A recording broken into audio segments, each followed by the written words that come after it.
So hi! Welcome and welcome back to my YouTube channel, and for today's tutorial, ituturo ko sa inyo kung paano nga ba lagyan ng lock ang ating Instagram app.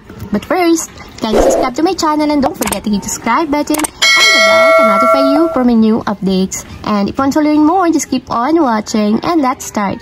So ayan, for today's video, gagamit lamang tayo ng settings na makikita mismo dito sa ating Android phone.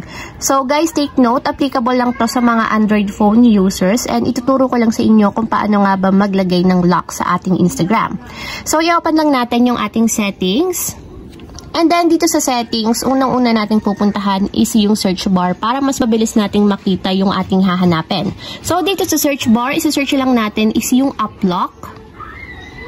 So ayan, mostly naman guys, halos lahat ng Android phone is merong app lock. So ayan, pagka-tap ng app lock, automatic mapupunta tayo sa pinakang security or privacy ng ating mobile device. So hanapin lang natin yung app lock. So kung makikita nyo, andito siya sa security. So itatap lang ulit natin yung app lock. So dito mag-create na tayo ng pattern na gusto nating ilagay sa ating Instagram account. So for example, maglalagay ako ng ganitong pattern para mas mabilis lang. And automatic dito, hanapin nyo lang yung application na Instagram. And dito natin ilalock yung Instagram.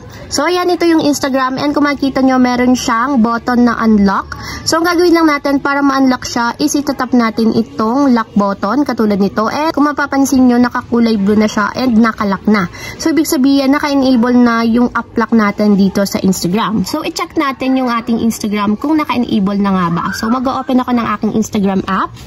And kung makikita nyo, ganito yung lumabas dito sa aking Instagram. And kailangan pa nating ilagay or mag-draw ng pattern para mabuksan natin yung ating Instagram account.